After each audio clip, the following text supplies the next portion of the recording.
Good morning, ladies and gentlemen.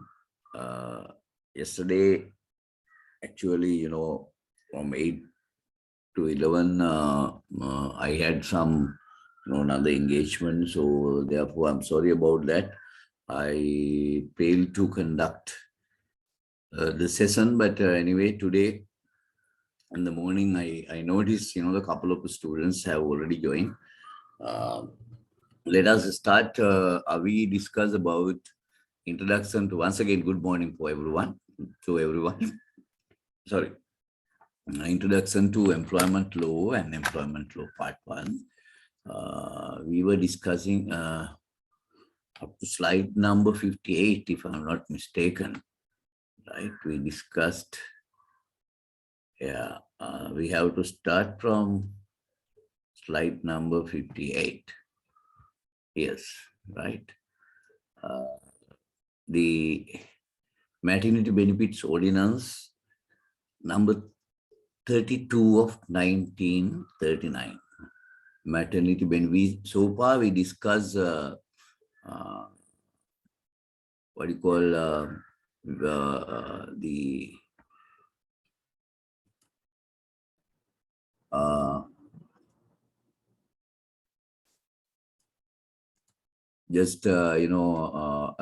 Soap and Office Employees Act and the Wages Boards Ordinance, right, leaves and everything. And then we discuss about provisions stipulated in the Employment of Women, Young Persons and Children Act number 47 of 1956. And then we have to start from today the Maternity Benefits Ordinance number 32 of 1939. Do you hear me, first of all? Right? I noticed couple of students, couple of people have already joined. Good morning. Good morning, sir. Right. We can hear you. Okay, right. So we have to start from here today, and we will be moving to another presentation. Just we have a couple of slides. Right. Maternity Benefits Ordinance number 32 of 1939. So, and then this maternity benefit ordinance now has been amended as Maternity Benefits Amendment Act. Why Act? After independence, it has been, amended. So that is why Act number 15 of 2018. So what are the provisions that we have to study, we have to learn from this one is how to provide maternity benefits for women who are working in industrial sector, not working in office or shops, because Soap and Office Employees Act has separate maternity benefits provision to be provided, to be granted to the female workers who are working in shops and offices, right? So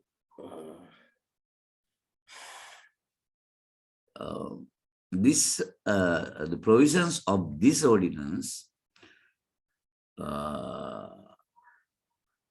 applies to the workers working in, female workers working in industrial sector, right? Provisions of this ordinance, right, is applicable to all female workers who are not in office and not in what? Shops, right? Because soap and office, those who are working in shops and office, so they are covered by the provisions of the Soap and Office Employees Act. Maternity benefit provisions are there. But those who are not working in SOPs and OPs, then they are covered by, in terms of maternity benefits, they are covered by this ordinance, right? So maternity benefits ordinance number 32 of this one. So first one, leave for birth of a child. So 12 weeks, weekly holiday, POA day, statutory day holiday, right? Vary from wages board to wages board. Should be, however, should be excluded, right?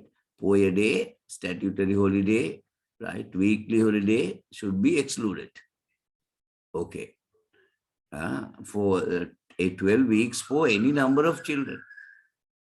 So 2 weeks can be granted, before confinement, before the childbirth, and 10 weeks after childbirth. But,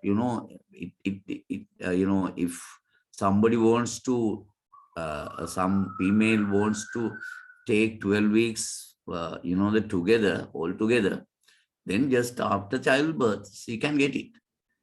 But however, if she needs, she can get 2 weeks prior to the childbirth as well. So, and then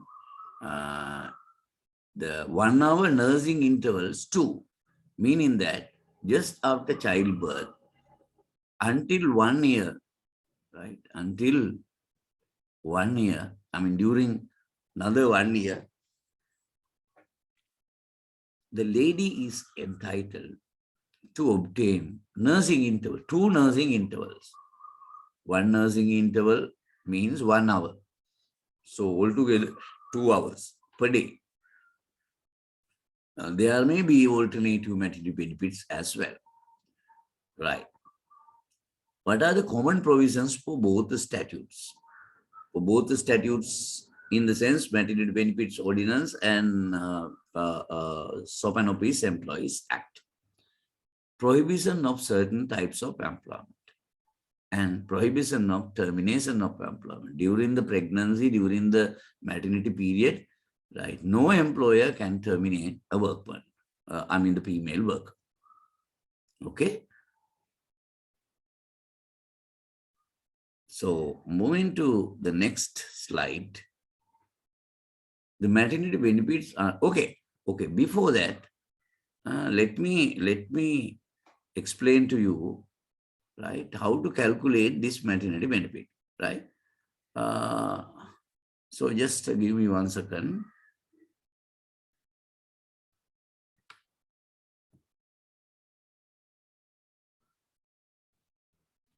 Yeah, okay. Right. Assumes that a lady working in a garment industry, right? So garment industry covers by the wages boards ordinance, and therefore this provision, the provisions of this ordinance, and the maternity benefits is covered by this ordinance. Okay. So machine operator, she has given a birth to a child. Do you hear me, ladies and gentlemen? Yes, sir. All right. Right. So, for example, a lady working in a garment industry has given a birth to a child on 1st of January 2022. 1st of January 2022. 12 weeks means 7 days per week. 7 into 12 is 84 days. If she has not taken leave 2 weeks before confinement, then she is entitled for, after childbirth, altogether for 84 working days. So 84 working days will expire on 25th of March, because she has given a birth to a child on 1st of January 2022, right? From that day onward, you have to count continuously without, the considering Sundays, Saturdays, 4 days. Don't consider. Count, right? 84 days. And then you will reach to the date, 25th of March, right? So during this period, if you calculate it, there are 12 Sundays. Assumes that Sunday is a day off, right? 12 Sundays. Whatever it is, Sunday or Monday or Tuesday, whatever it is, one day off a week. So there are 12 day off.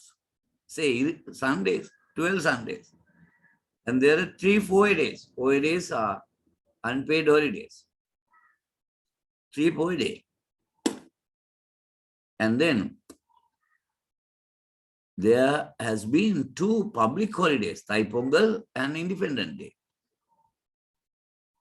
So now you will see 12 weekends, Sundays, 3-4 days, 15, 12 Thai Pongal and public holidays, statutory holidays, altogether 17.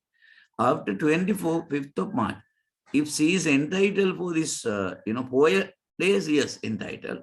Public holidays, if she is entitled, she can stay, right?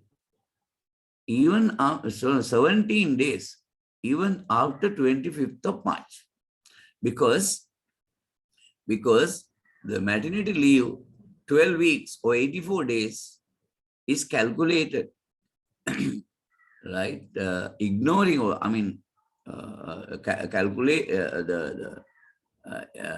what do you call it? It is calculated excluding weekly holiday, OAD and statutory holidays. Okay. So this is, the last person, but we have another presentation. Wait.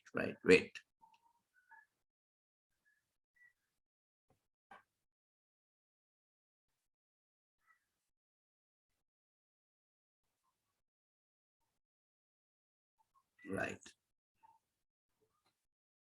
Note it down.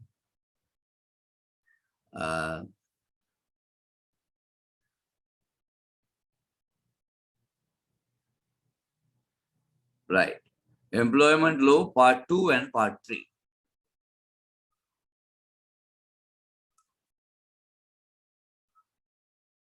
Employment law part 2 and part 3. Subtopic. Factories Ordinance number 45 of 1942. Factories Ordinance number 45 of 1942. Just give me 1 minute. Sorry.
Right. Factories Ordinance number 45 of 1942.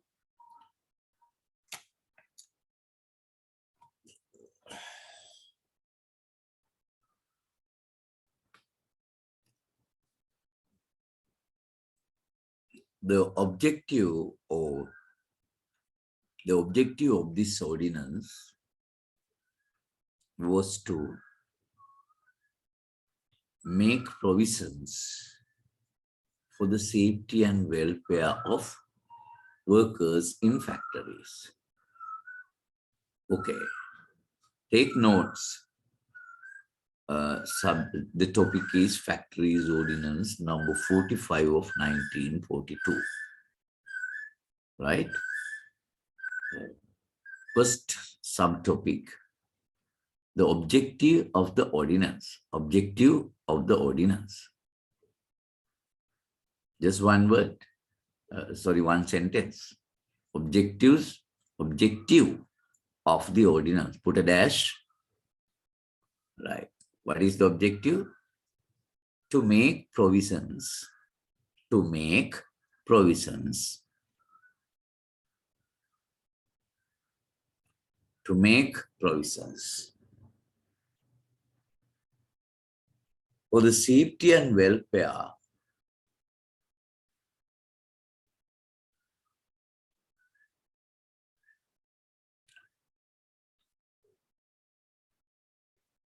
of workers in factories. Of workers in factories.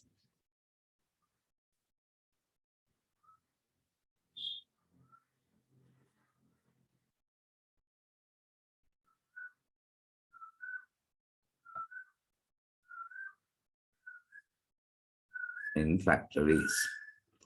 So, how do we define factory?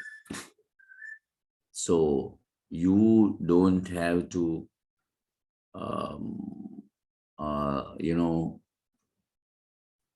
write all these things just to, try to remember it. According to this ordinance, a factory means any premises under cover or open air, and in which persons are employed in manual labor. In manual labor, in any process or incidental to any of the following purpose: making of any article or part of any article, or the altering, repairing, ornamenting, fishing, cleaning, or washing, or breaking up or demolition of any article, etc., etc. And then adopting for sales of articles, right?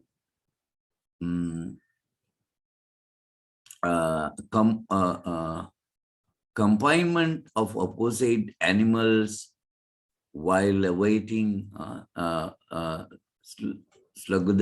and electrical stations, institutions established for charitable or reformatory purposes or technical or vocational training.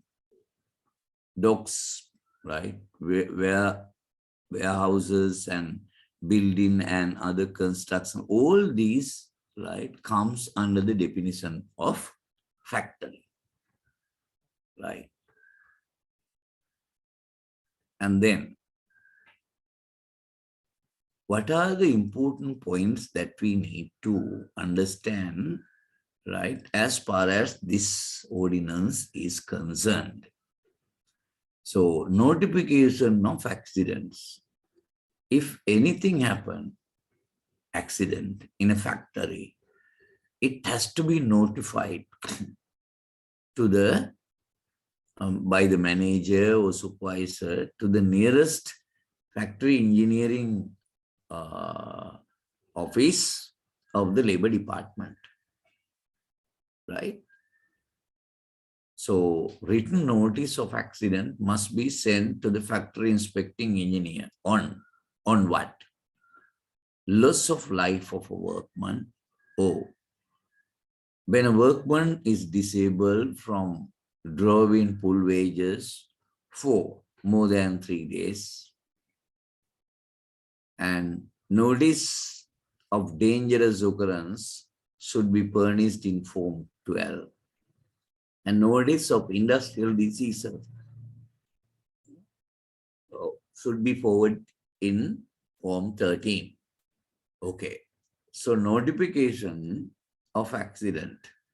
Next subtopic is notification of accident. Notification of accidents.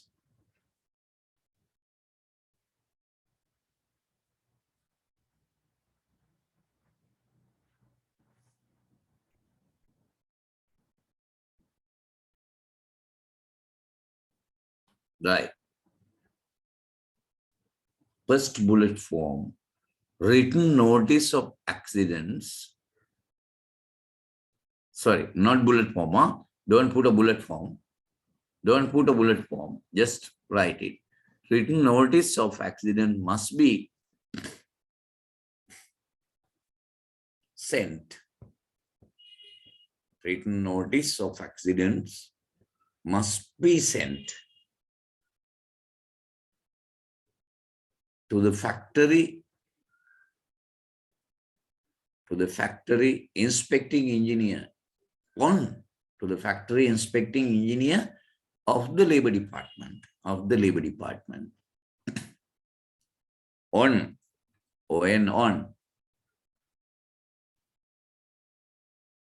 then on number 1. After that, number 1 on number 1, loss of life of a workman. Loss of life of a workman.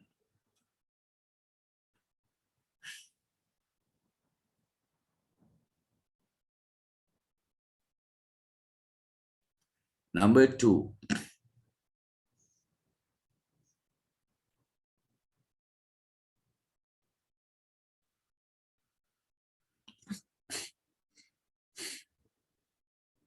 when a workman is disabled,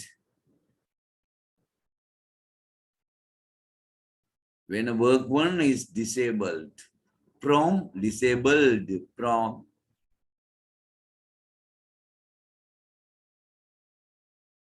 drawing full wages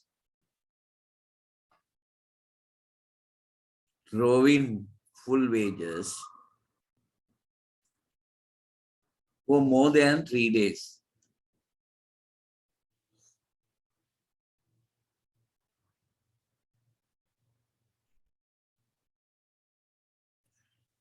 Right. Next. Number 3.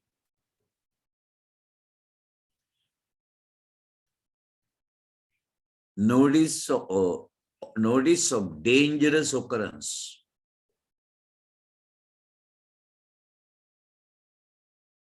Dangerous occurrence. Right. Put a dash, should be furnished in Form 13. Put a dash and then should be furnished in Form 13.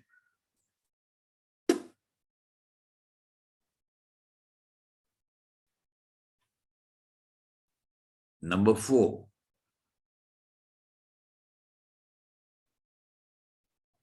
Notice of industrial diseases. Notice of industrial diseases. Put a dash. Forwarded in Form 13. Forwarded in Form 13. Ladies and gentlemen, there are special applications, right, in this ordinance. Special applications with regard to electrical stations, right, charitable organizations, vocational institutions, docks, right, quests, warehouses and ships, right, and building and other construction works. There are special applications in relation to this. You don't need to write all these things because, you know, the very there are important points that you have to learn from this one, right? It has health provisions, general provisions as well. Cleaning, right? Overcrowding, temperature, ventilation, lighting, sanitary convenience. The factory inspecting engineers, right, observes, right, whether these things are, whether companies are considering with regard to cleanliness, and overcrowding, temperature. But the problem here is we don't have standard provisions, standards, regulations, right? Temperature, what is the maximum? What is the minimum? Lighting, how do we measure it? What are the criteria? Unfortunately, still we don't have. But the factory inspecting engineers, in general, they just, they advise, how lighting and ventilation. If ventilation is not there, will ask them to, make holes in order, to bring air from outside to the inside, something like that, for certain the suggestions will be made by them. Okay. Safety in general.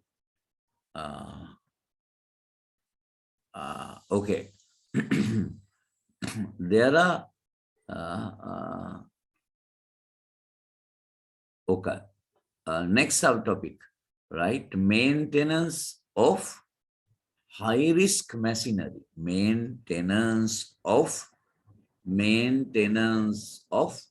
high-risk machinery.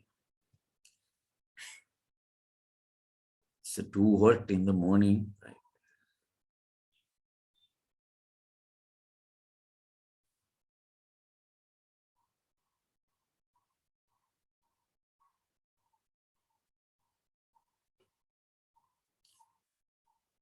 Maintenance of high-risk machinery. Okay.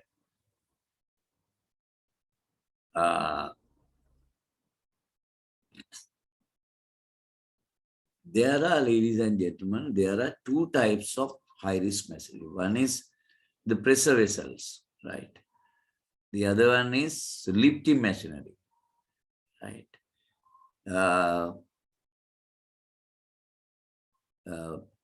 Under this one, right? Take notes. Maintenance of high-risk machinery. There are two types of high-risk machinery.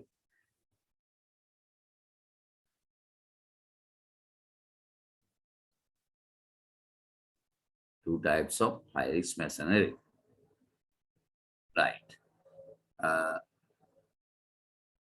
Pressure vessels.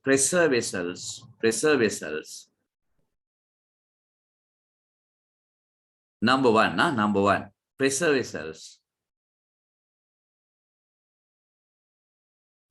such as boilers, boilers, boilers, steam receivers,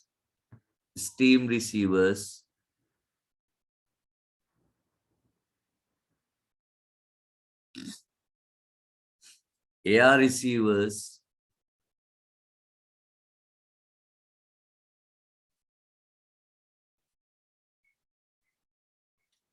gas receivers,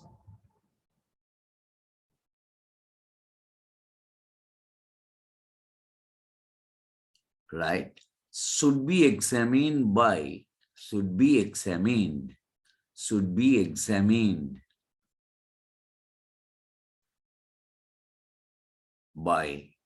authorized persons,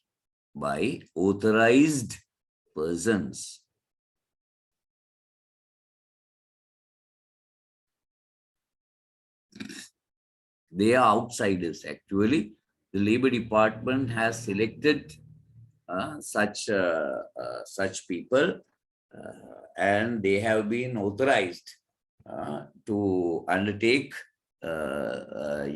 examination in relation to boilers, steam receivers, air receivers, gas receivers, water seal class gas holders, and the company has to pay them, right? Labor Department is not paying anything, but they are registered. Then they have been authorized. Right. Number two, lifting machinery such as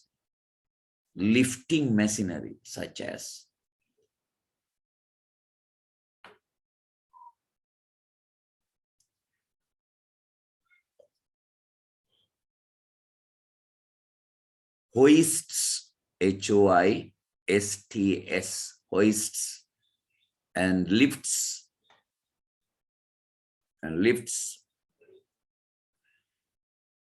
comma, chain ropes, ROPES, ropes, humber, and lifting tackles, TACKLES, tackles, and uh, comma, cranes, cranes, and other lifting machines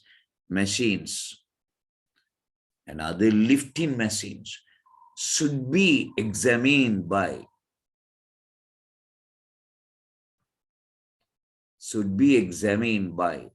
a competent person.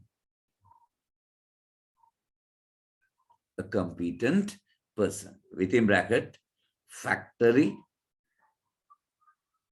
inspecting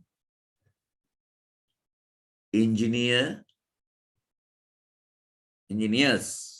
of the Labor Department. They are the competent person. Okay.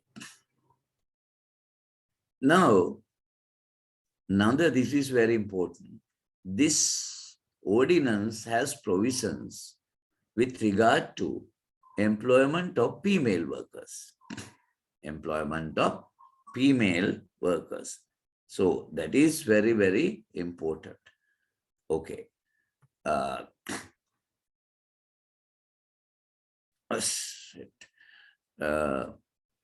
Take notes, right?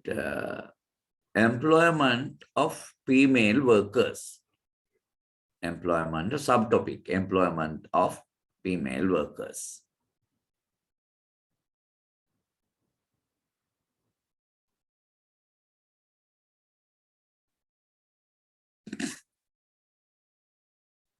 Right?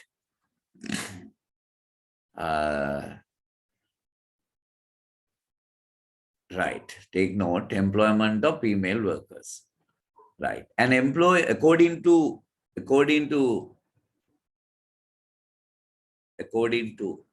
the provisions of this ordinance,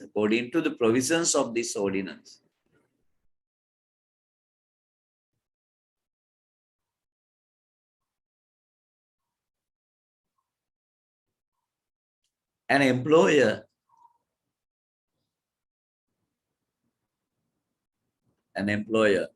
shall not engage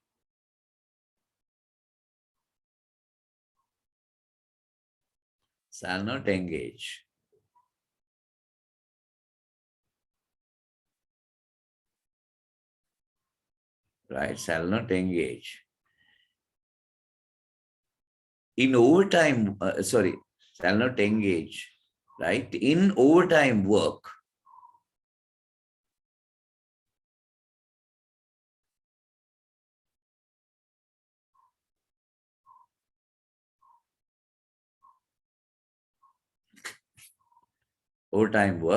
the following persons.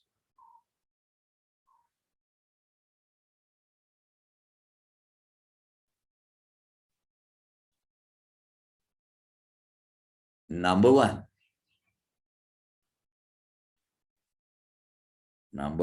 a pregnant woman.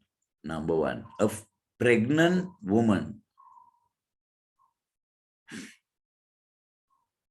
pregnant woman during her pregnancy.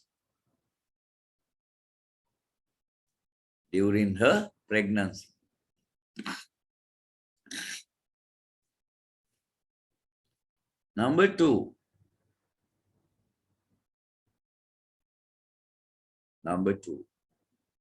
a nursing mother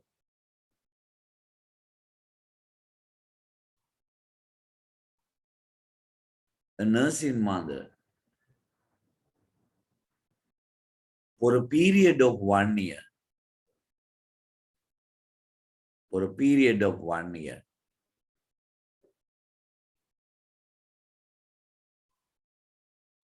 from the date of the birth of the child,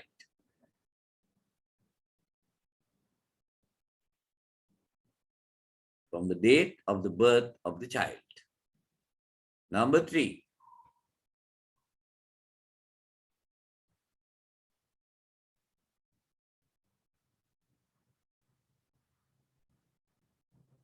a woman worker,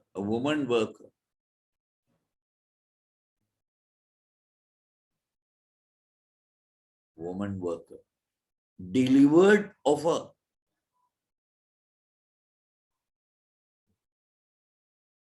stillborn child, Maladarupatak, stillborn child,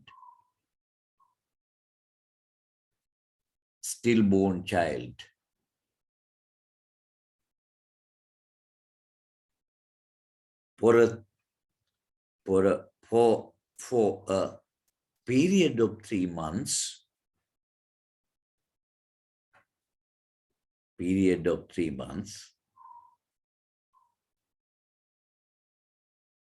calculated from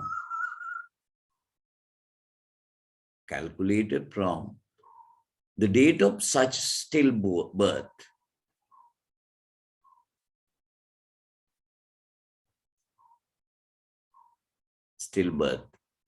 right? Comma, unless she expresses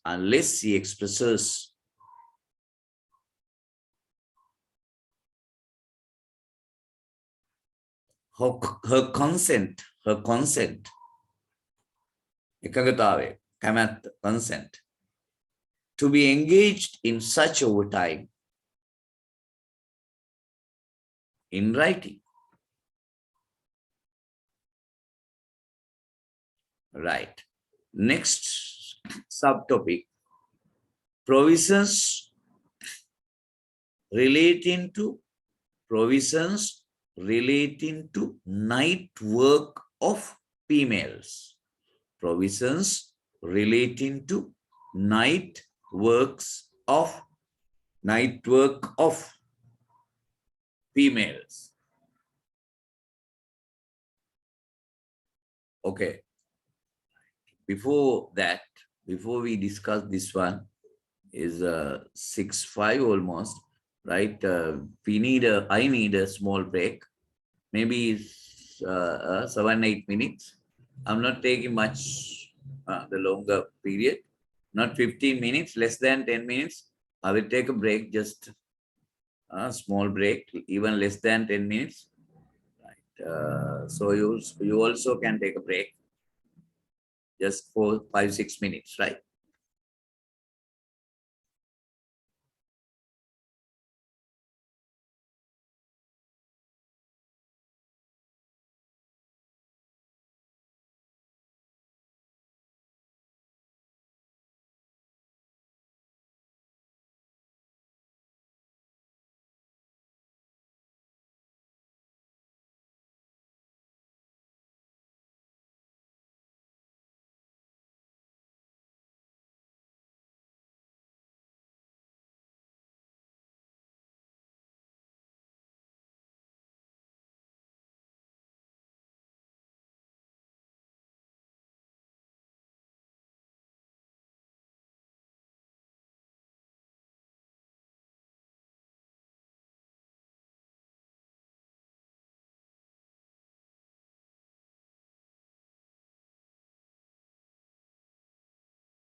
Well, right, we will start. Uh, what I said, what was the topic? Provisions in relation to night work of emails. There are a couple of restrictions. Emails can be employed in night work in industrial undertakings, right? Uh, Fulfilling the following conditions, right? So, what are the conditions? The consent of the worker. Consent has to be there. Sanctions or approval of the Commissioner of Labor to work after 10 p.m. And number 3, a worker employed during 6 a.m. and 6 p.m. shall not be employed after 10 p.m. on any day. Number 4, payment of not less than 1.5 times of the normal payment. Next, number 5, appointment of female warden. Female warden has to be appointed.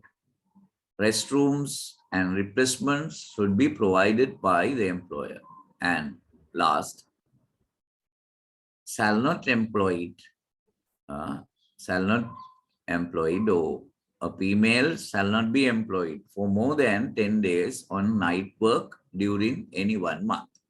So these are the conditions. Okay. Take notes.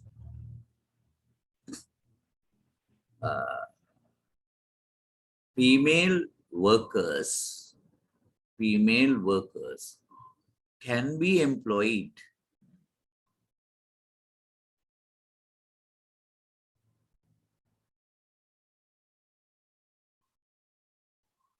at night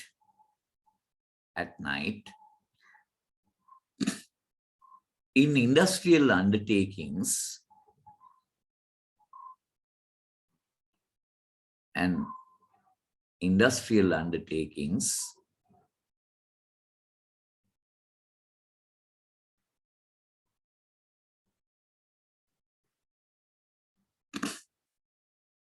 right with fulfilling the following conditions. Fulfilling the following conditions.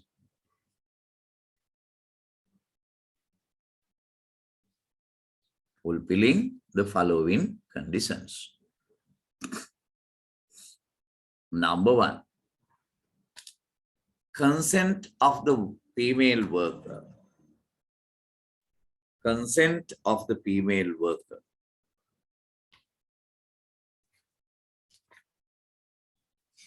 has to be obtained.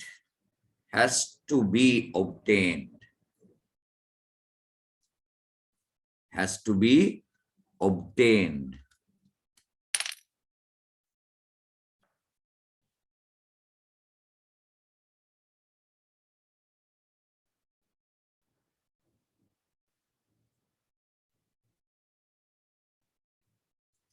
Number 2,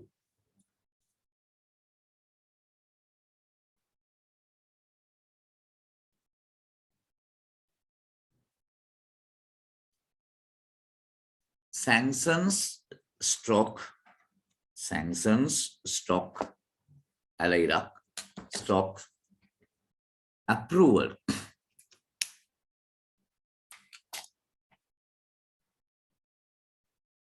of the Commissioner of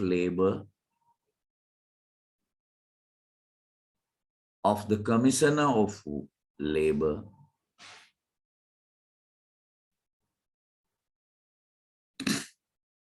to work after 10 p.m.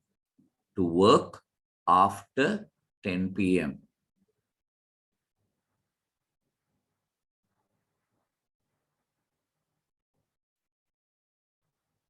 Number 3,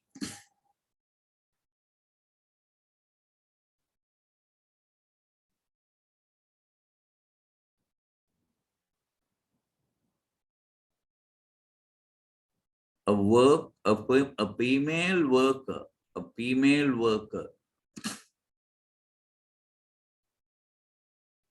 employed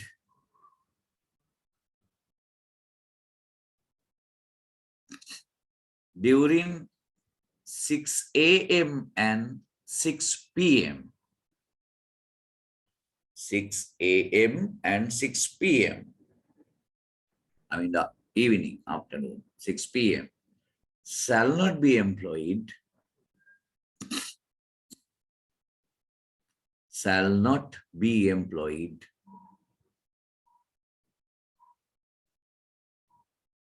after 10 p.m. on any day. After 10 p.m. on any day.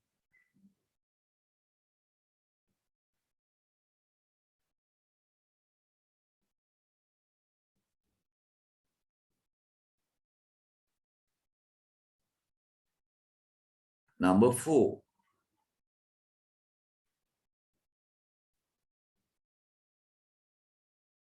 Payment of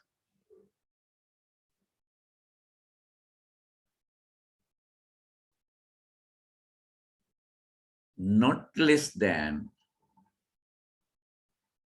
payment of not less than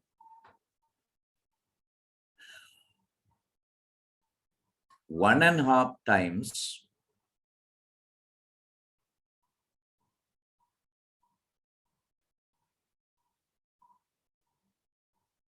of the normal payment.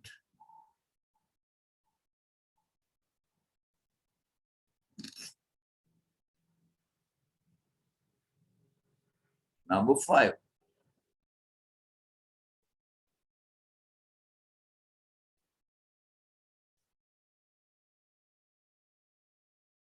Female warden has to be appointed. Female warden, where female workers are working, right? A female warden has to be appointed.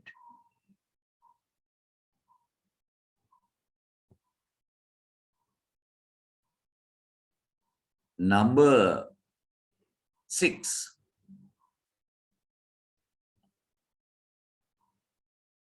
Restrooms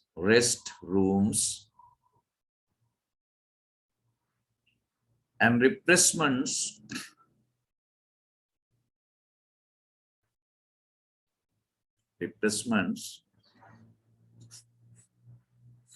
should be provided by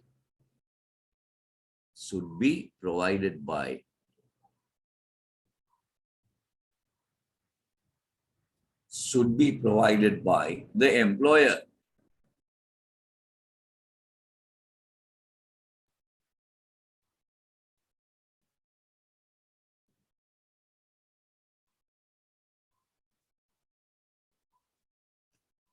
Number 7.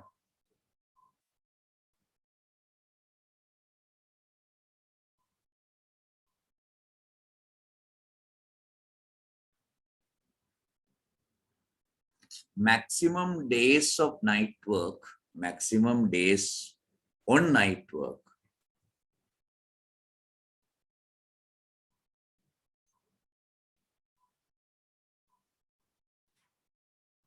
should not be more than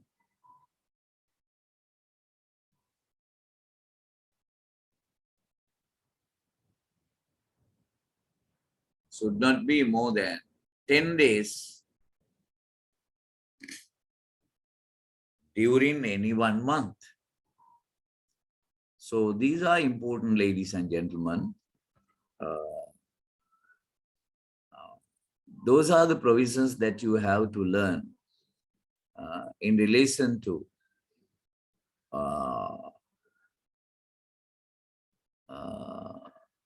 with regard to the provisions stipulated in the factories ordinance, right?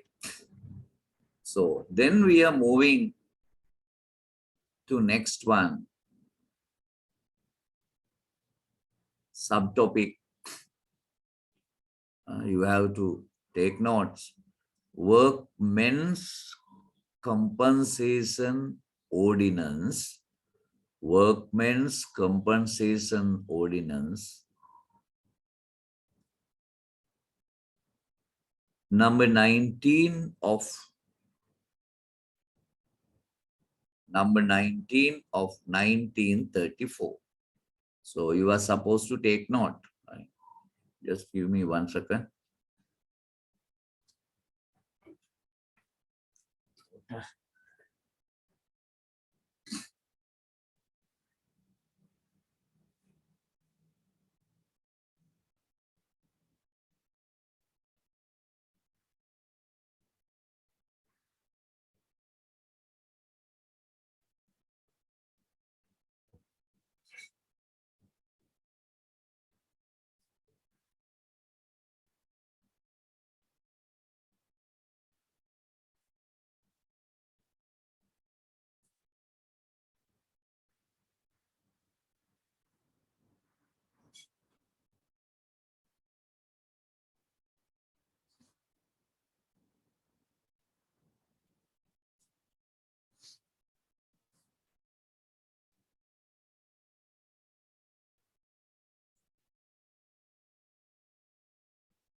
Well, workmen's, are you taking notes?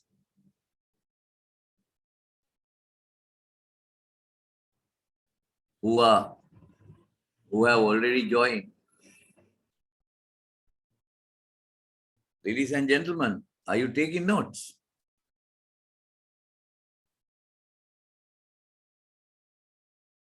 Only we write the topic. Okay, right. What I'm saying is, previously also I delivered, I asked you to take notes. I think, you have taken note, right? Yes, sir. Okay, right. Workmen's Compensation Ordinance number 19 of 1934. These are, as far as workmen's compensation, factories ordinance, we have to understand the basic provisions, right? We are not going into details. We have to go into details in relation to some other acts, right? It will come later, right? What is the objective of this ordinance?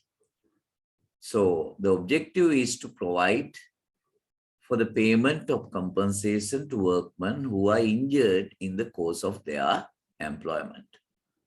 Okay, right. First bullet form, the objective of this ordinance, the objective of this ordinance,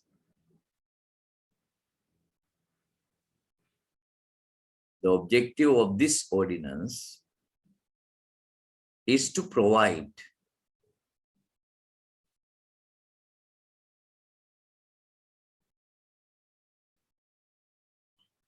for the payment of compensation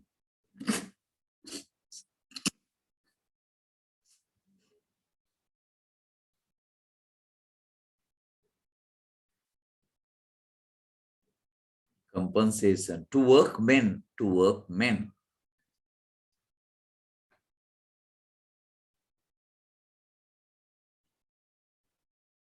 who are injured,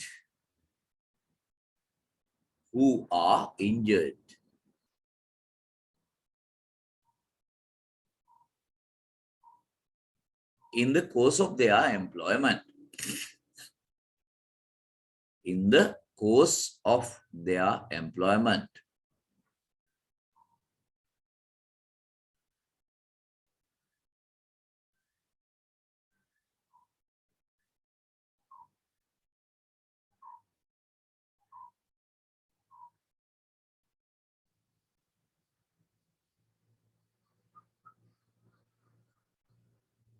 Next bullet form. The provisions of this ordinance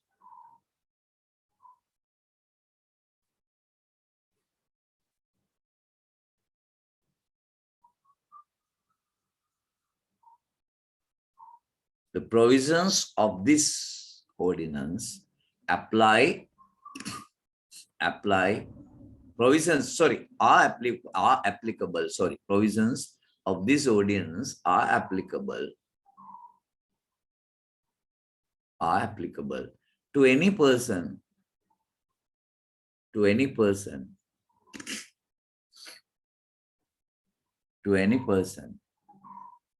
who has entered into a contract,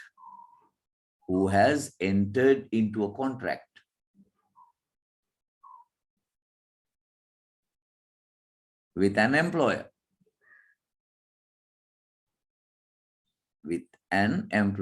full stop.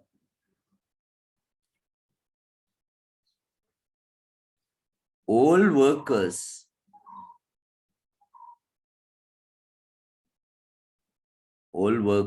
in the private sector and public sector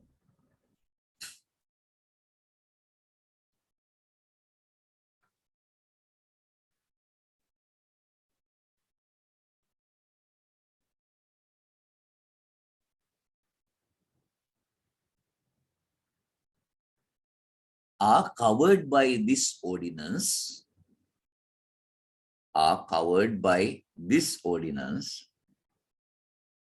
even public sector, right, are covered by this ordinance, except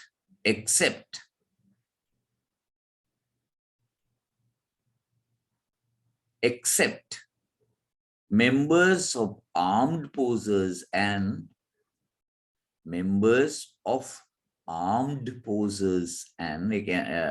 that means Army, Navy, Air Force, right? Members of armed forces and police officers, and police. Right.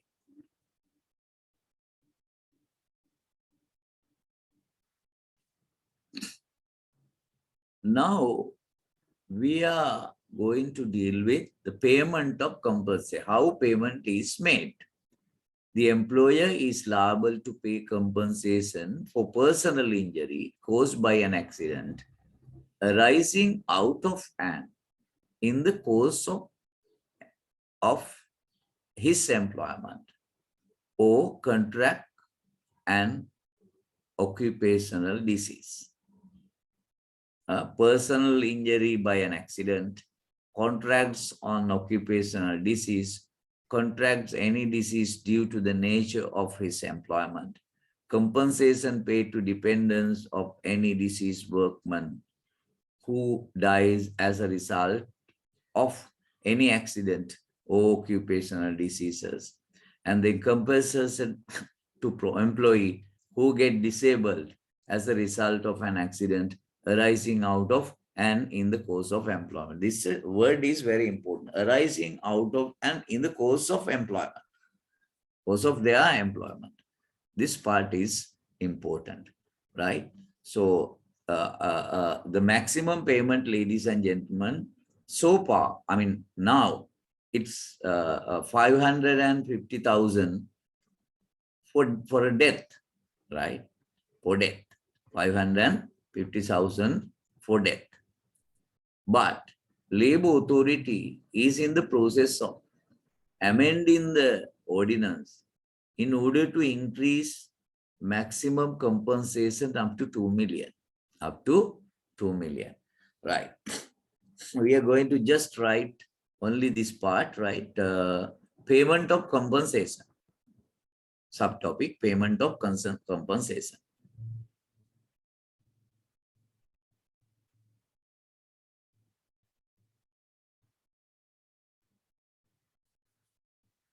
Payment of compensation. The employer is liable.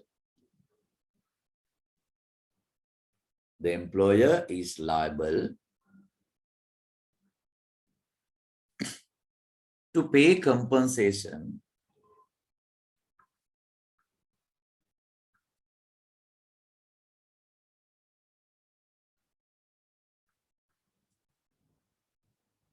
for personal injury,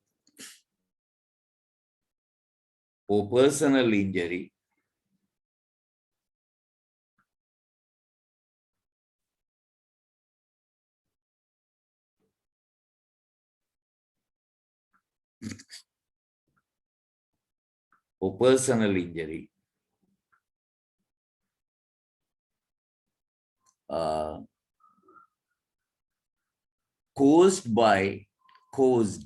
caused by an accident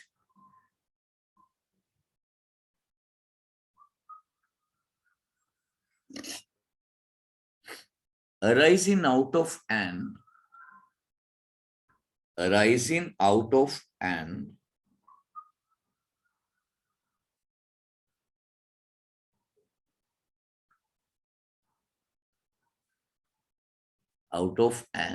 in the course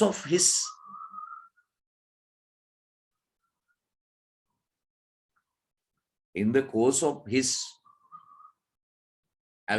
stroke her his or her employment or contract, contract, contract, an occupational disease.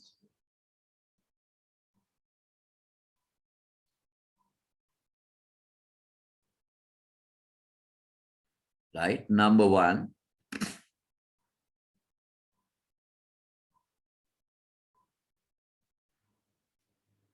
personal injury by accident.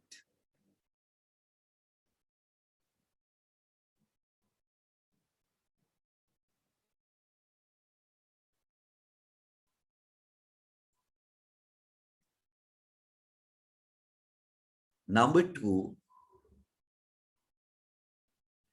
contracts and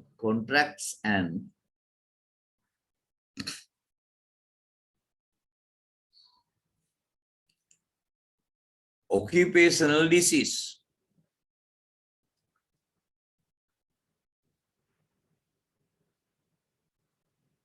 Number three,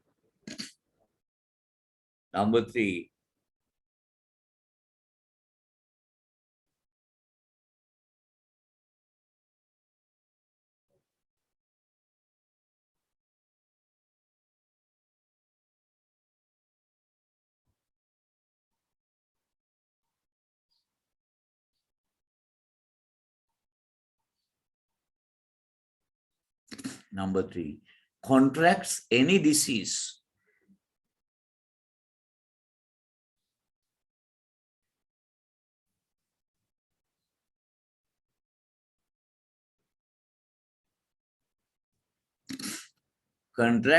disease due to the nature of his employment.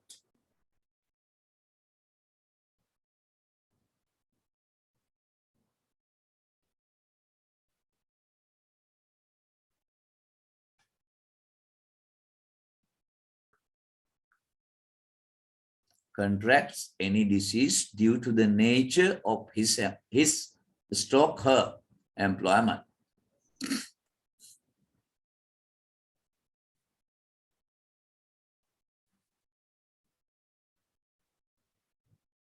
Number four, compensation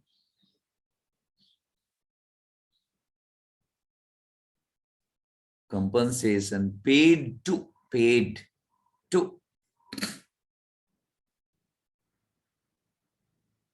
dependents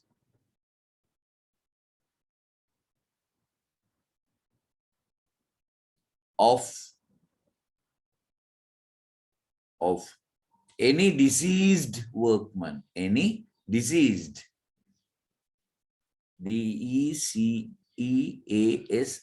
deceased roga baduna, deceased workman who dies as a result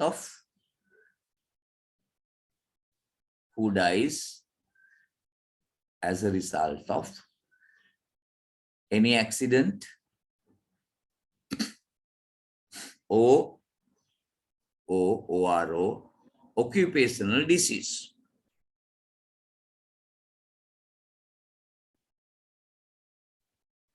Number five,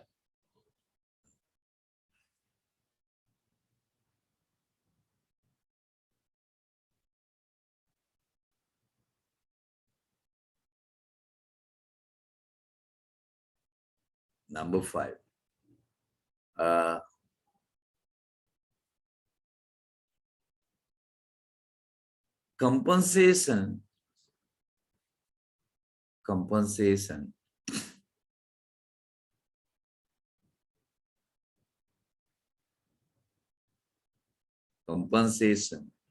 to employees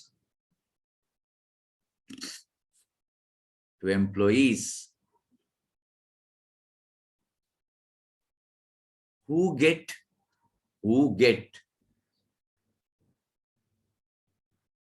disabled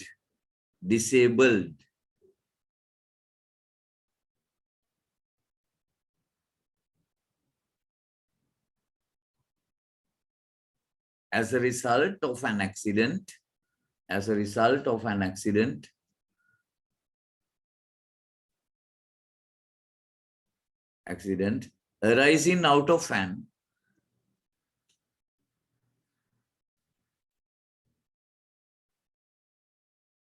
out of an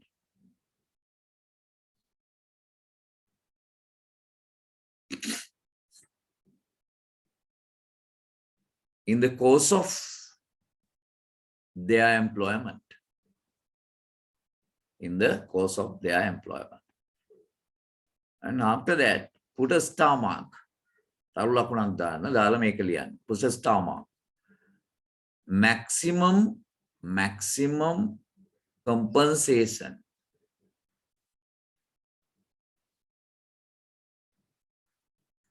is 550,000 rupees for a death.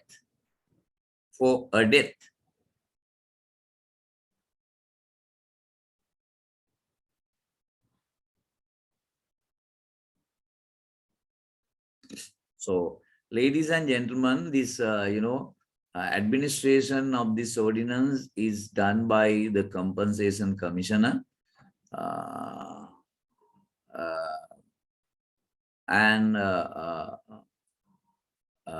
So if the employer is not liable to pay compensation, right? If the injury is negligible and any injury which does not result in death and which is directly attributed to the fact that the workman was under the influence of liquor, the willful or disobedience of the orders expressly given to him in order to secure safety, willful removal of disregard, right, to any safety device given to workman in order to secure safety. So if these conditions are not, these orders are not followed by the worker, then, employer is not liable to pay compensation, right? Next, next bullet form was star mark, next star mark. Next star mark. The employer is not liable to pay.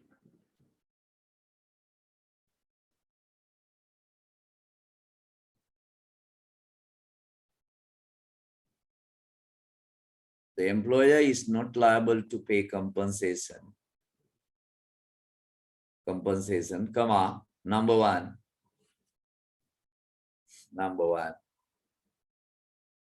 If the injury is negligible.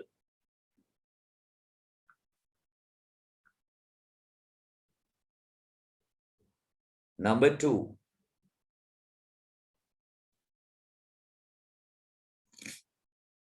right? Any injury which does not result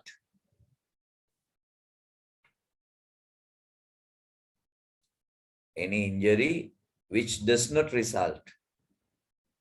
death and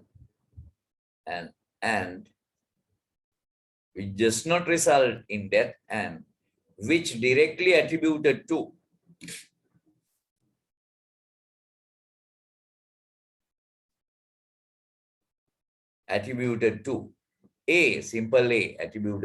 simple A. Workman was under the influence of liquor. workman was under the influence of liquor.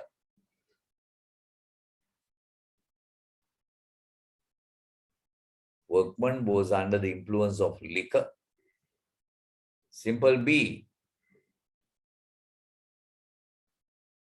Willful disobedience. Willful disobedience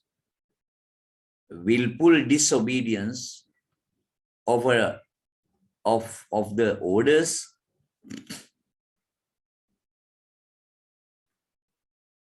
expressly given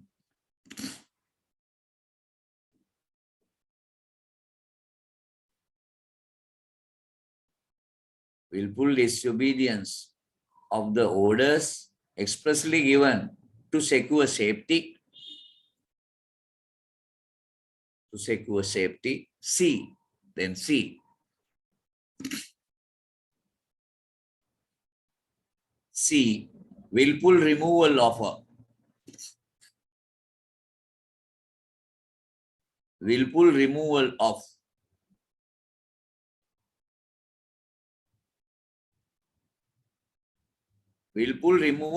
right of safety devices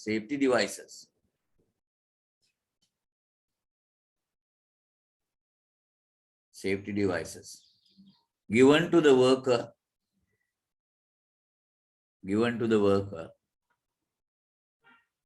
to secure safety.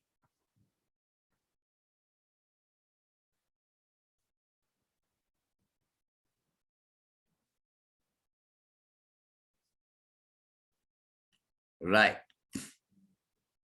Now we are moving to very important part. Employment law part 3, but you don't need to write part 3, but topic is very, very important. Industrial Dispute Act number 43 of 1950. Industrial Disputes Act number 43 of 1950. This is very, very important.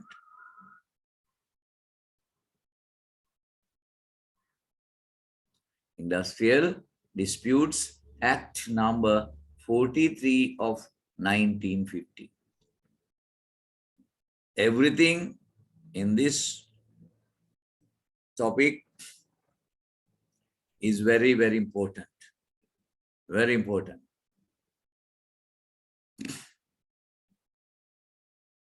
So, yes.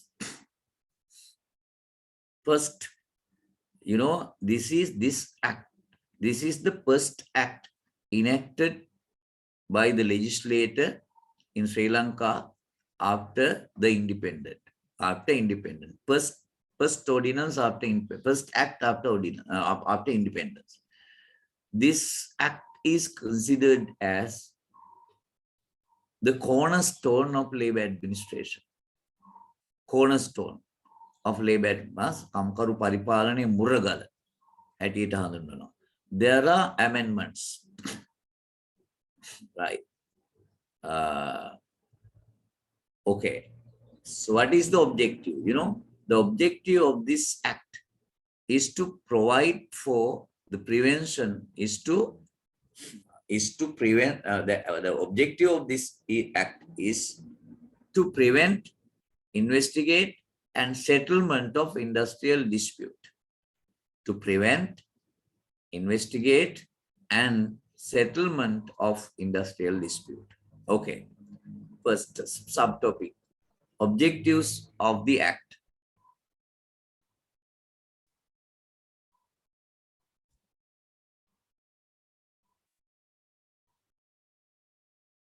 Sorry. Okay. The objective of this act is to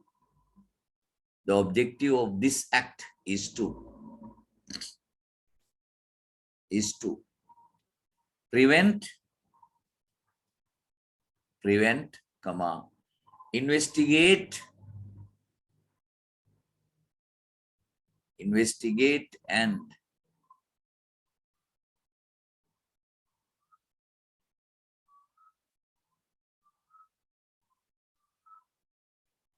and uh, and settlement of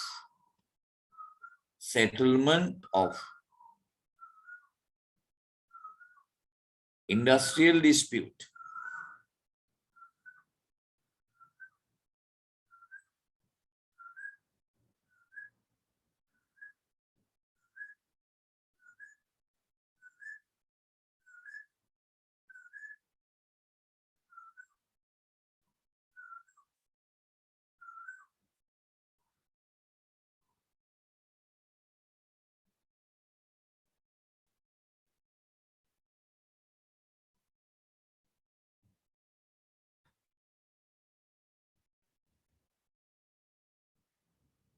Right.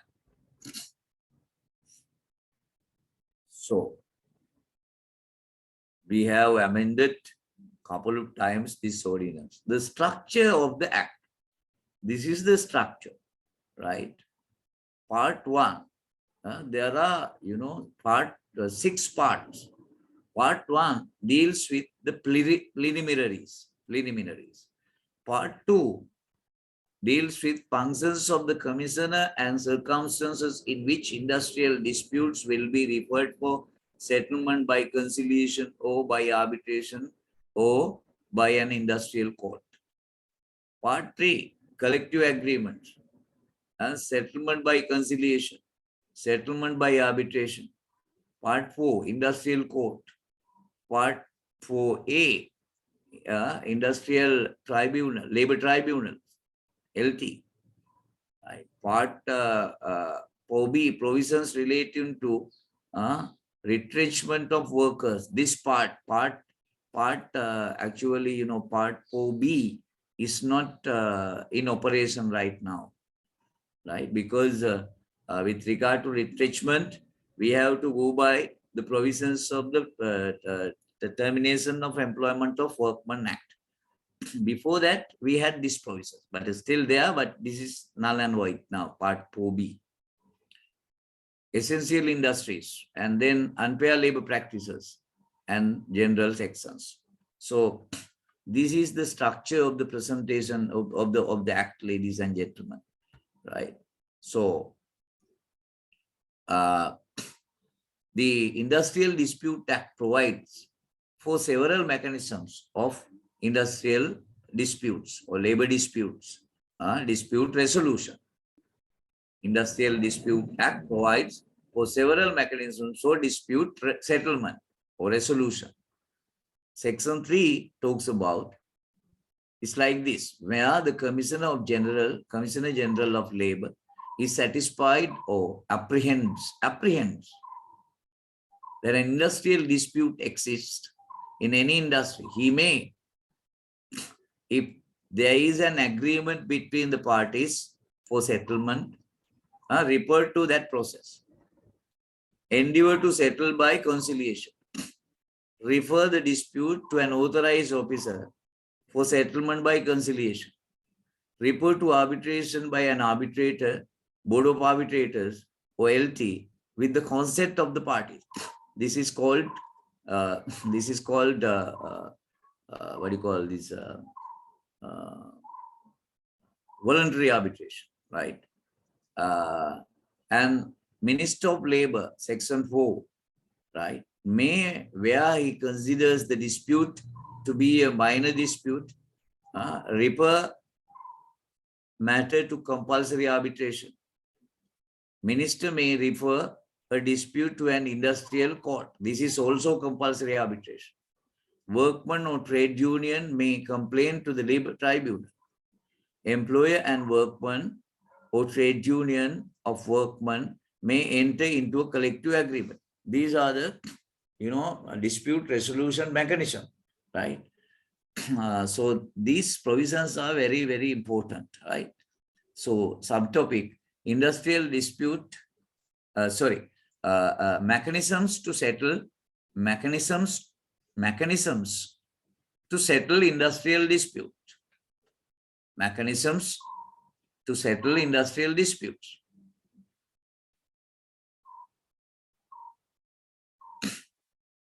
Right.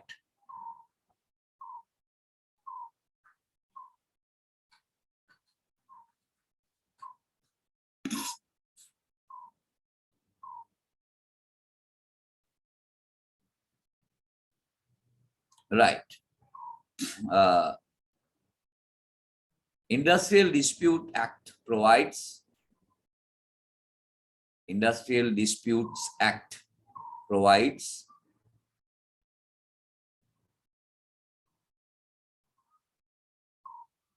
provides for several mechanisms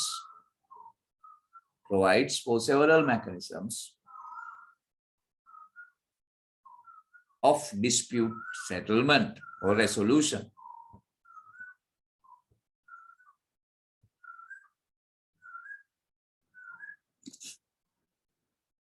Number one.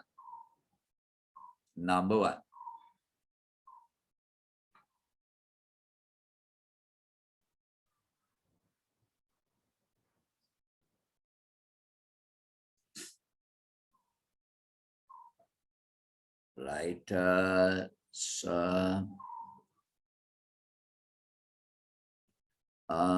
Don't put number one, right?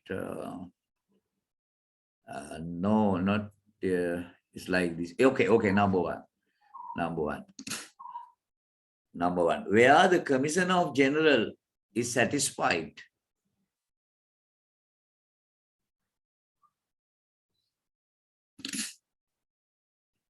don't put number one, nah? Don't put number one, right? Where the Commissioner General of Labor is satisfied, who apprehends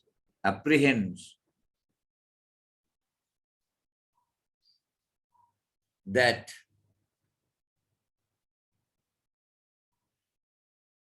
an industrial dispute exists,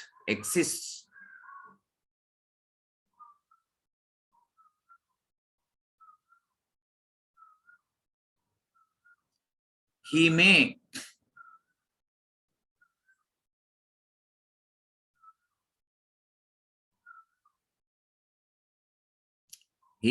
number one, right? He may, number one, if there is an agreement between the parties,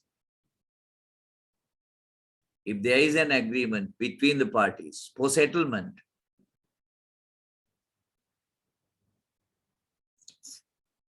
refer to that process. Refer to that process.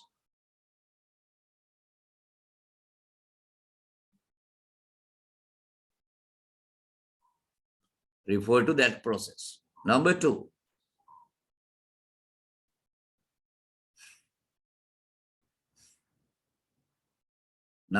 endeavor to settle by conciliation.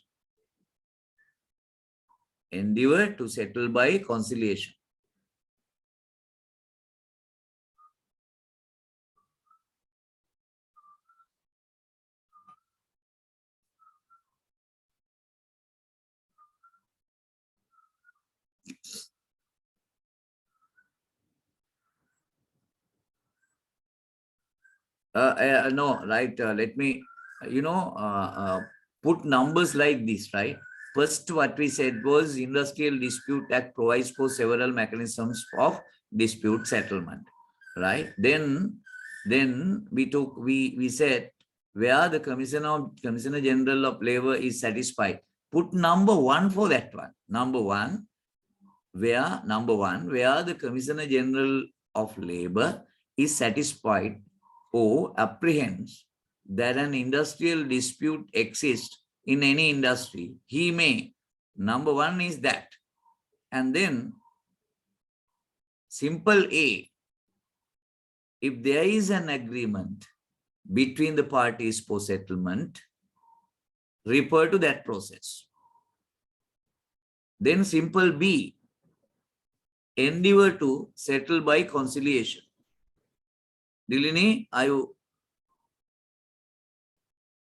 Yes, sir, clear. Right. Number one is where the Commissioner General of Labor is satisfied. Under that one, right, Commissioner can refer that matter for a settlement by an agreement, and he can undertake conciliation. Number not three, simple C, refer the dispute to an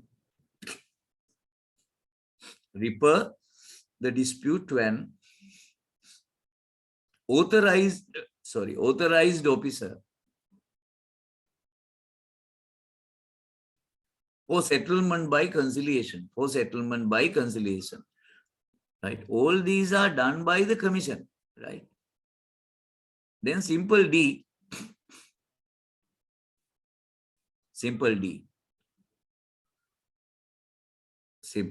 refer to arbitration by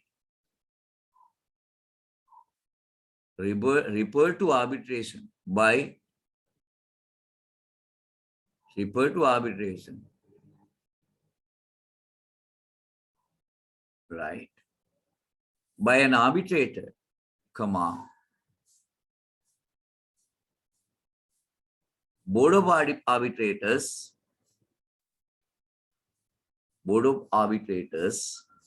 or the labor tribunal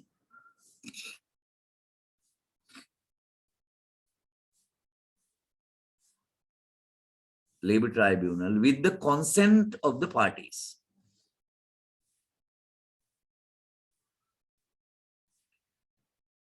Just slight modification of this one, number D, right? D, refer to arbitration to settle by an arbitrator. A slight modifications, refer to arbitration to settle by an arbitrator, comma, board of arbitrators or the LT, right, with the consent of the parties. Within bracket, voluntary arbitration.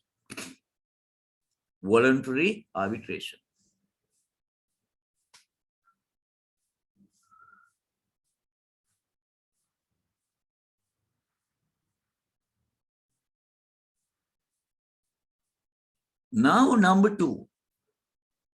Number 1 was is via the Commissioner General of Labor.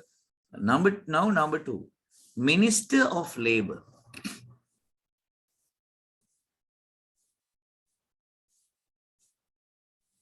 Minister of Labor may,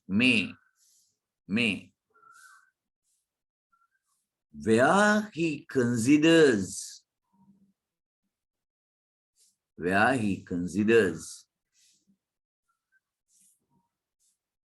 the dispute to be a minor dispute,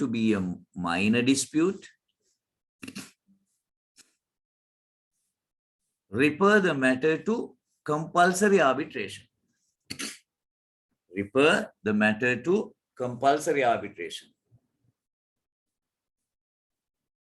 Within bracket, without the consent of the parties.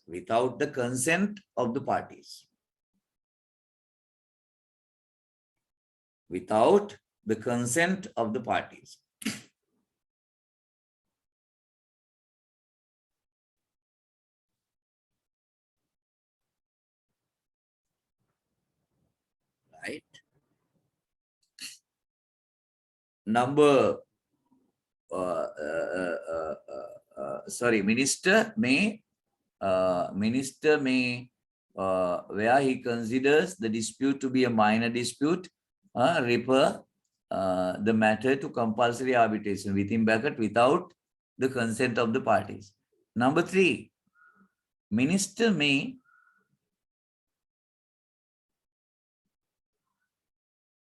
refer a dispute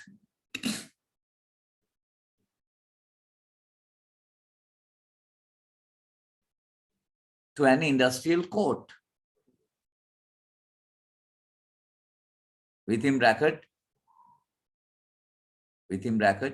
this is also compulsory arbitration.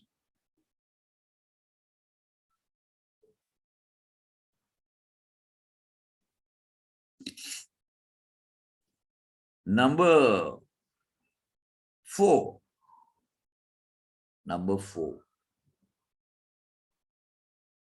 Workman or trade union may complain. To the labor tribunal.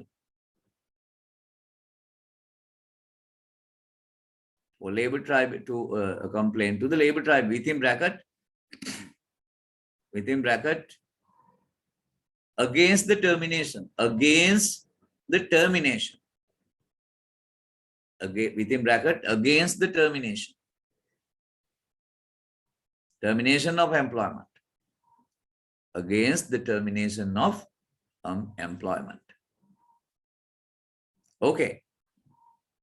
Next, number 1, 2, 3, 4. Number 5.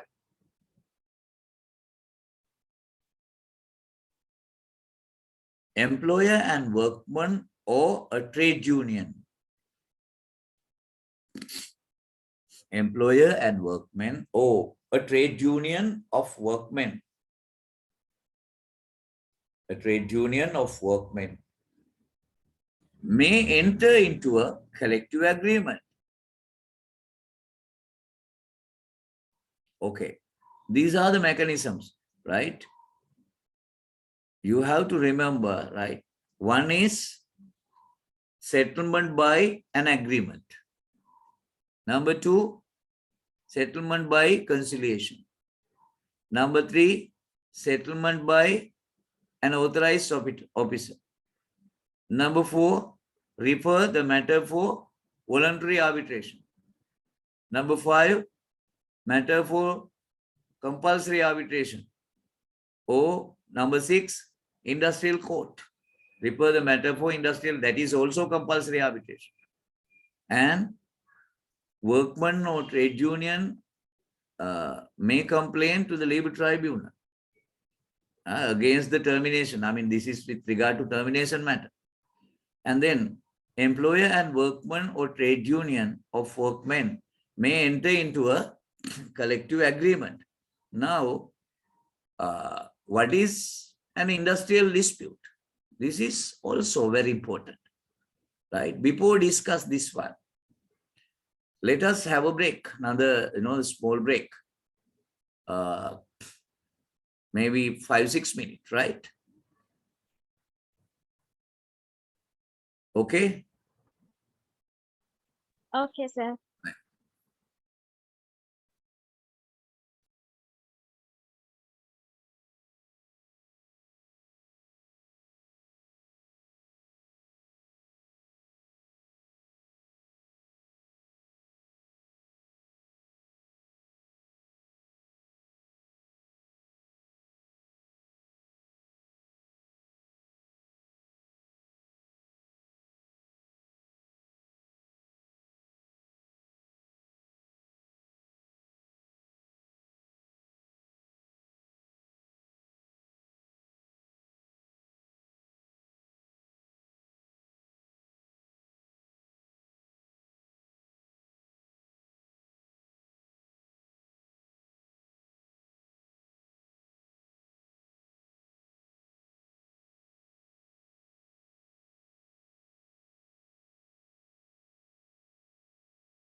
Well, right, we will start the presentation.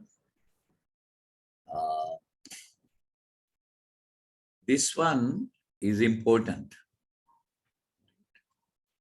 What is an industrial dispute? Subtopic, what is an industrial dispute? Ladies and gentlemen, industrial disputes, right? Any dispute in relation to or connected with employment, non-employment, terms of employment, conditions of employment, termination of service, or reinstatement in service. So any dispute in relation to, right, these 6 areas is considered as industrial dispute. Disputes means the difference between employer and workman, or between employers and workmen, or between workmen and workmen, connected with the employment or non-employment, or the terms of employment, or with the conditions of employment, or the termination of service, or the reinstatement in service of any person. So this is the definition of industrial dispute. Okay, take note. What is an industrial dispute? Industrial dispute is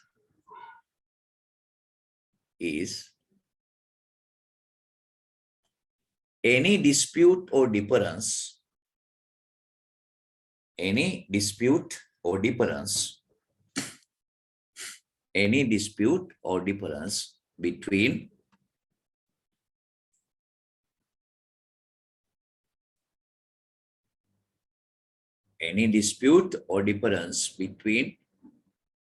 an employer and a workman, M-A-N, workman, O-R-O, between employers and workmen, godak, employers and workmen, or between workmen and workmen, සේවකයන් හා සේවකයන් අතර, between workmen and එක සේවක කණ්ඩායමකුයි තව සේවක කණ්ඩායමකුයි අතර, right, and workmen, connected with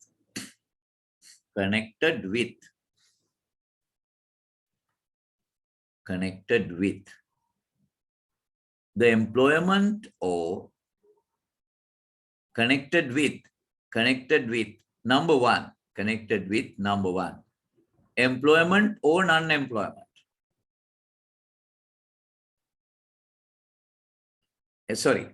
Number one, connected with employment, O-R. Number two, non-employment, රැකියාව නොදීම, O-R-O. Number three, terms of employment, O-O-R. Number four, conditions of labor, O-O-R, conditions of labor, O. Number five, termination of the service, O-O-R, O.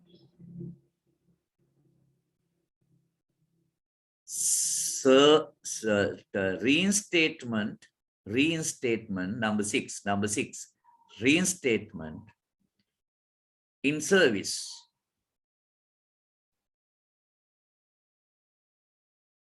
of any person, This is the definition.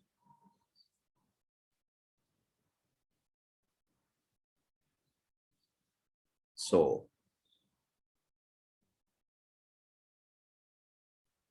Then I told you the main areas, right? How to settle industrial dispute, right? What are the mechanisms? Number one, we discuss about, if there is an agreement, right? Commissioner may refer to that provisions of that agreement and settle according to the agreement. But most important is the conciliation and arbitration and labor tribunal. Okay. Now we will deal with the conciliation part, right? Conciliation. Conciliation. Subtopic is conciliation. Okay. Let me, 21, conciliation.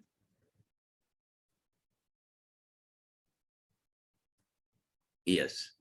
So, conciliation is defined as the settlement of a dispute by mutual and friendly agreement with a view to avoiding litigation. If mediation, usually a natural third party facilitates the process. In keeping with Section 3 of this ordinance, this act, Commissioner General, CGL means Commissioner General, or authorized officer,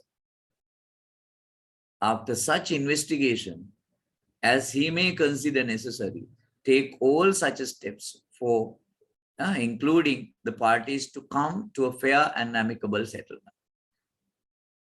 This is what we mean by conciliation. If resolved under Section 12 of the IDA means Industrial Dispute Act, a memorandum of settlement shall be drawn up and signed by both parties and sent to the Commissioner General, and he shall gazette the same if considered a major dispute. So conciliation, Commissioner General, the conciliation is undertaken by the Labor Department. Commissioner General can appoint an authorized officer and ask him to settle it by conciliation in a friendly manner, right?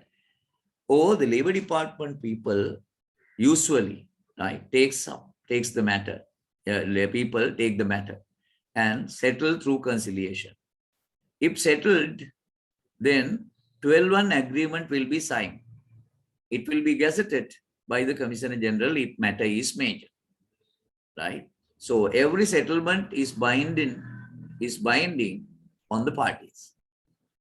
The terms of the settlement shall be considered to be implied terms of the contract between the parties.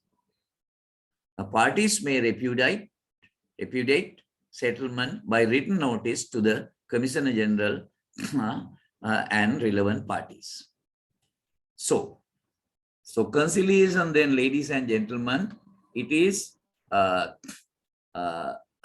settlement of a dispute by mutual and friendly agreement with a view to avoiding litigation, according to dictionary meaning. Okay. Subtopic, conciliation.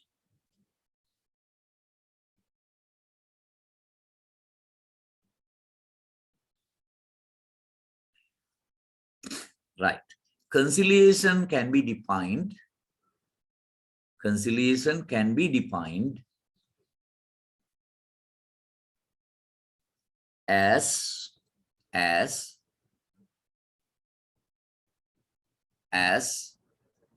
the settlement of a dispute.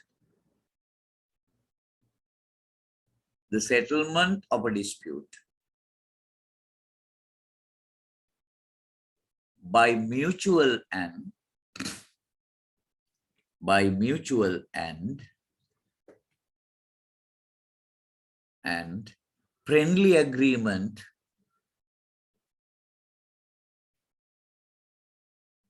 friendly agreement with a view to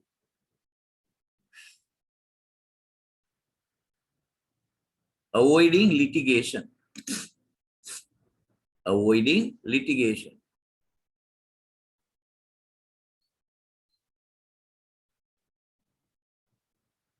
Next para. Right.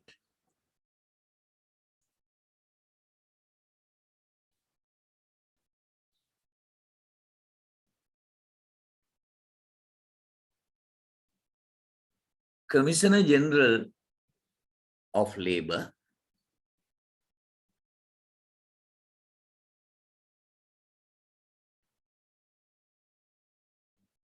can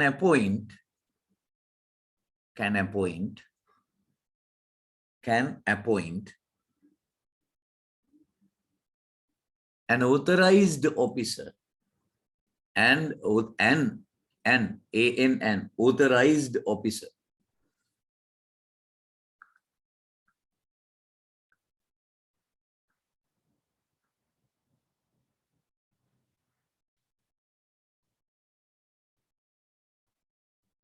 authorized officer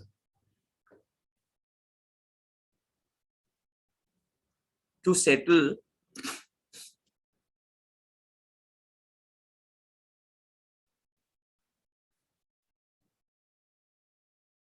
an industrial dispute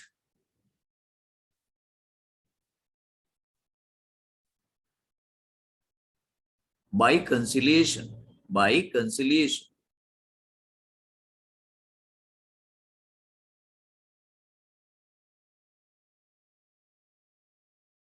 But in general,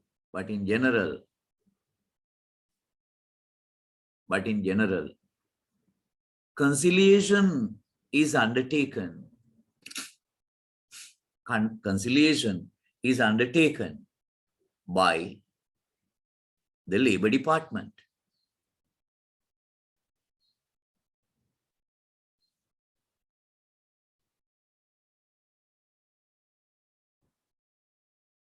Next para.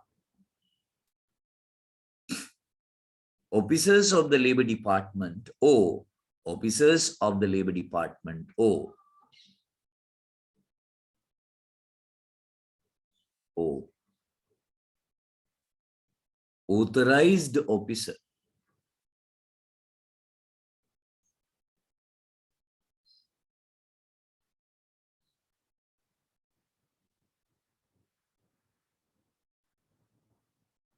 authorized officer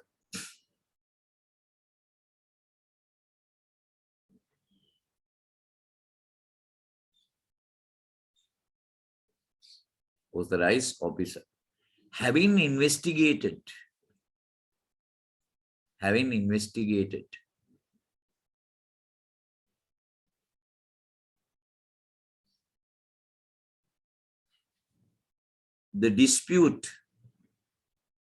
the dispute as necessary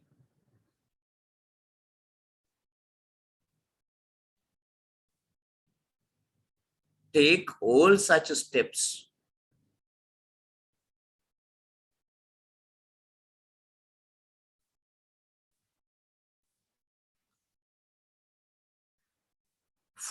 steps 4,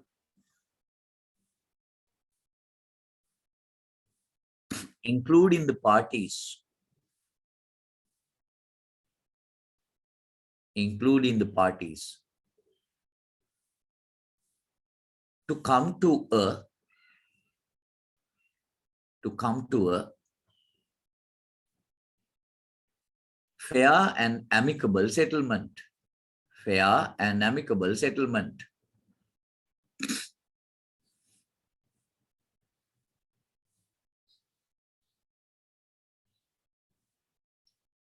Next para.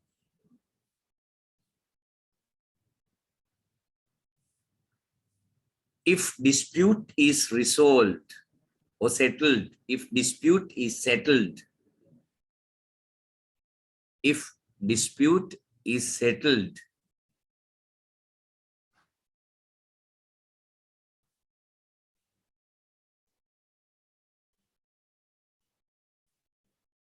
through conciliation,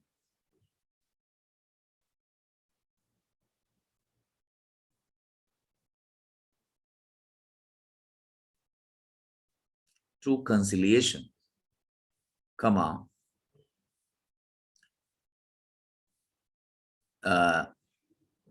A memorandum of settlement, a memorandum of settlement, a memorandum of settlement within bracket 12.1 agreement, 12.1, 12.1 agreement within bracket. A memorandum of settlement within bracket 12.1 agreement. Close the bracket. Shall be drawn up. Shall be drawn up and signed by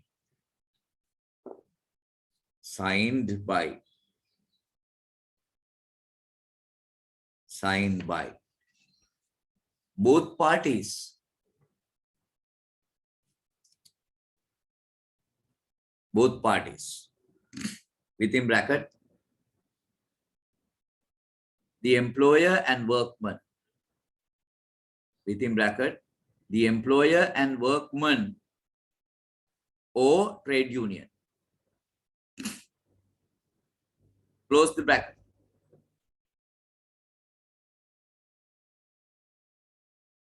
And sent to the Commissioner General of Labour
who shall gazette the same if considered a major dispute.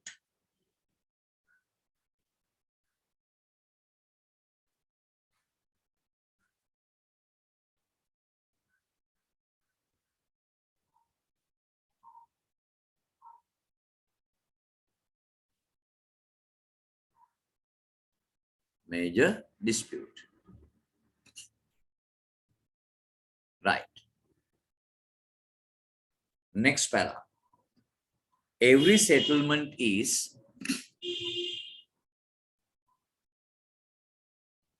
Every settlement is binding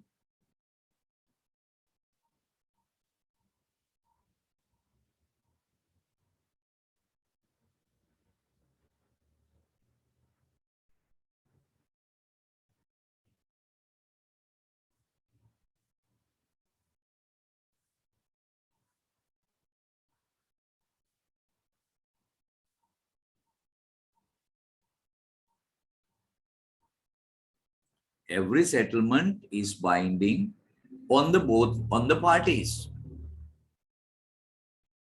Full stop. On the parties. Full stop.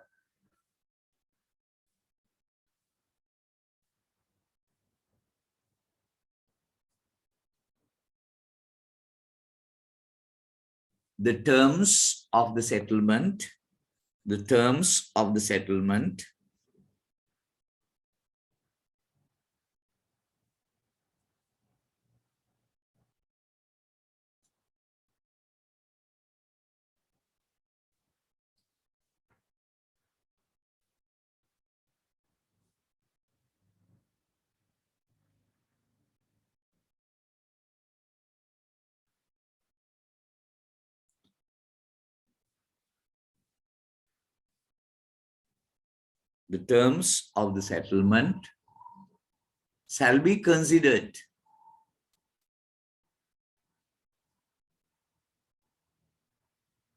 shall be considered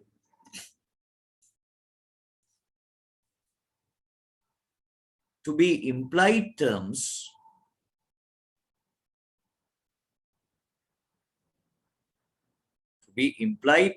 in the contract of employment.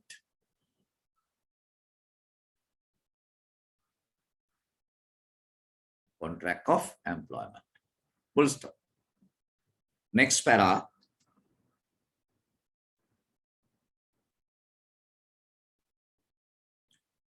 Right. Parties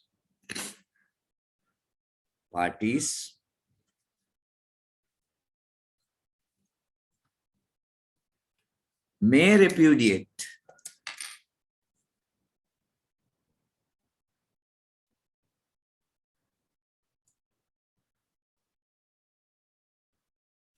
settlement by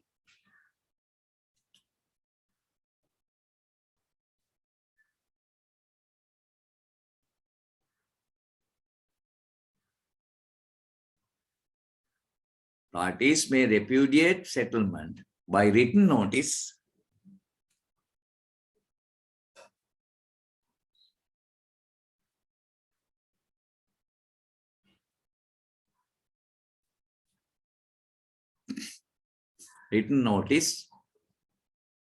to the Commissioner General of Labour and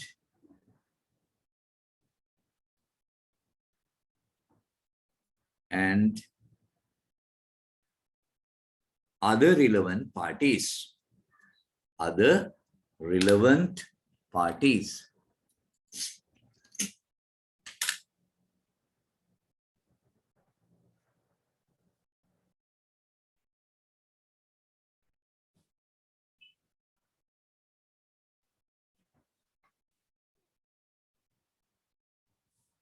Okay.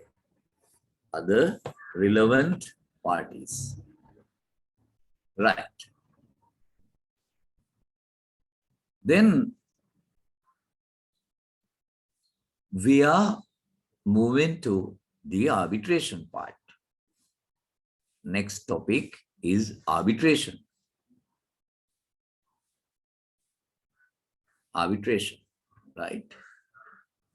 Just give me 1 minute.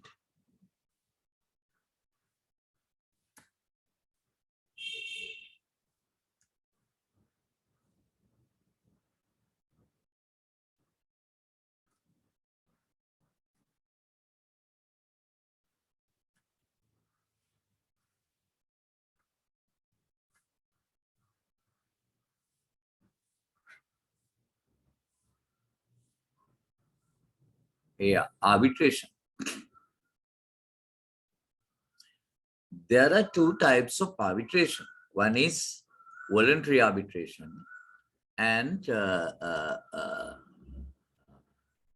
another one is compulsory arbitration. Voluntary arbitration referred to by the Commissioner General of Labour with the consent of parties to dispute and referred by the minister.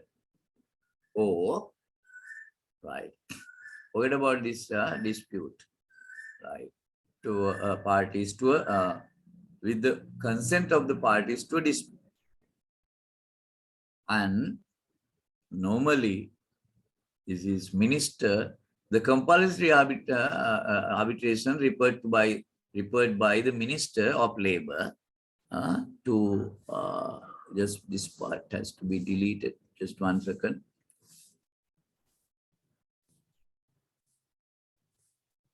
Right. So arbitration means, it is a kind of a, we appoint the labor authority or minister or commissioner general appoints an arbitrator to settle the industrial by arbitration, right? So voluntary arbitration referred to by the CGL with the consent of the parties to dispute. Compulsory arbitration means minister refer matter for an arbitrator to settle by arbitration. A dispute is referred to an arbitrator to settle by arbitration without the consent of the parties, right? Without the consent. If commissioner refers the same matter with the consent, that is known as voluntary arbitration. Voluntary means workers and the employers, they give consent, right? They agree to refer that matter for arbitration. Sometimes workers and sometimes employers, they do not like to refer for arbitration. But the problem is there. If if matter cannot be settled through conciliation, then the dispute is referred for arbitration. So if commissioner refers the matter for arbitration with the consent of the workers and the employers, connected employers and workers, then it is known as voluntary arbitration.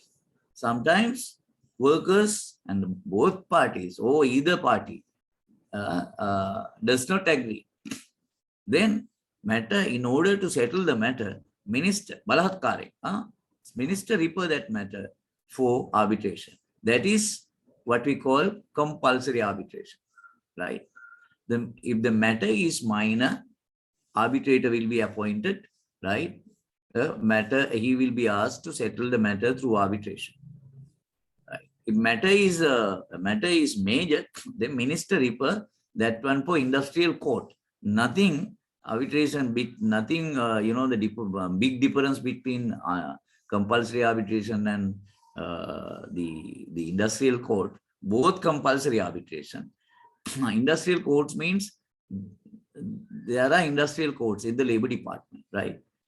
Judges have been appointed. They are not judges like, the magistrate court, Supreme Court judges. No, not that kind of judges. But those who have, the legal background and who have good knowledge in the field of labor, on the recommendation of the minister, HE, the president, will appoint around 5 people to the labor industrial court. They are not being paid, but if matter is referred for them, that is also arbitration. For people who have been appointed to the industrial court, so then that is also known as compulsory arbitration. But matter is, if the matter is major, not just for ordinary arbitrator, the arbitrator will be selected from that panel, right? That is what we call referring matter for industrial court, right? So, ladies and gentlemen, today, right, because we won't be able to finish this. This is a big presentation. It takes another 5-6 days to come, more than that, to complete this one. So, as very few participants are there, only 2 or 3. So I will stop. We have another 20 minutes. We started a little late, around 5:20 somewhere, right? But time is not important. Understanding the subject is more important. So Delaney, I think she is there, right? Amanda is there, right? Shall we stop at this moment? Okay, sir, I agree with you. Okay, so because not much participants, so therefore we will stop at this moment, and we will meet up at the next presentation, coming presentation. Okay, good morning for everyone once again. Have a nice day. A good day for you. Nice day. Thank you. Have a nice Okay. day. You're welcome.